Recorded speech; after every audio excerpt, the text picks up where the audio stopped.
थम गया महायुद्ध। दरअसल ईरान को इजरायल के मंत्री की बड़ी धमकी मिली है। इजरायली मंत्री ने कहा इजरायल के हमले से तेहरान हिल जाएगा।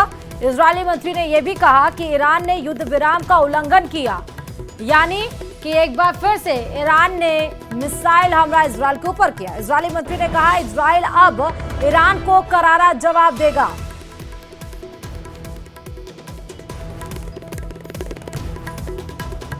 तो ईरान पर जवाबी हमला करेगा इजरायल। इजरायल के रक्षा मंत्री ने हमले के निर्देश दिए हैं। तेहरान में सरकारी ठिकानों पर हमला करने के निर्देश दिए गए हैं।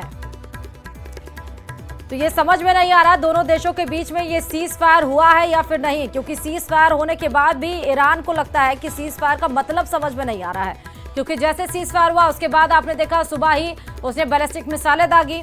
उसके बाद दोपहर होते होते एक बार फिर से ईरान ने इजरायल के ऊपर हमला किया और अब इस पे इजरायली सेना यानी रक्षा मंत्री का जवाब भी आया है कि हमले का हम मुंहतोड़ जवाब देंगे। ईरान के ऊपर हमले के निर्देश दिए गए हैं। तेहरान में सरकारी ठिकानों पर हमला करने के निर्देश यहां पर दिए गए हैं।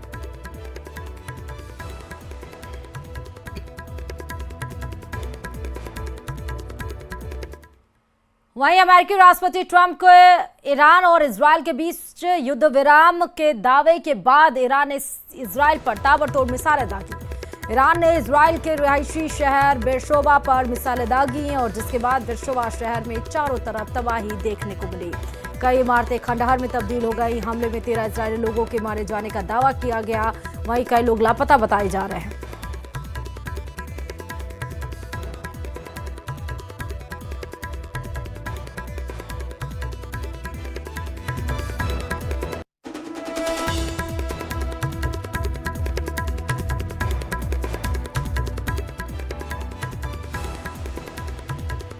तो ये 8 तस्वीरें आप देख रहे हैं। ये 8 तस्वीरें सीज फायर के बाद है। दोनों देशों में जब सीज फायर हुआ उसके बाद ईरान ने किस तरह बेरशोबा में मिसाइलें अटैक की। 13 लोगों की जान गई, कई इजरायली लोगों की मौत हुई। बेरशोबा की कई इमारतें ध्वस्त हो गई। लगातार हमले का सायरन इजरायल में बज रहा है। बंकरों में छिपते हुए इजरायल के लोग नजर आ रहे हैं। उसके बाद इजरायल पर जो मिसाइलें दागी गई हैं, बेरशोबा में जो तबाही का मंजर दिखा, ट्रंप के ऐलान के बाद यह हमला हुआ। ट्रंप का सीज फायर का ये दावा किया गया था, लेकिन उसके बाद आप देखिए यहां पर ट्रंप कार्ड किस तरह से फेल होता हुआ नजर आ रहा है और अभी भी जो विध्वंस का खेल है वो ईरान की तरफ से जारी है।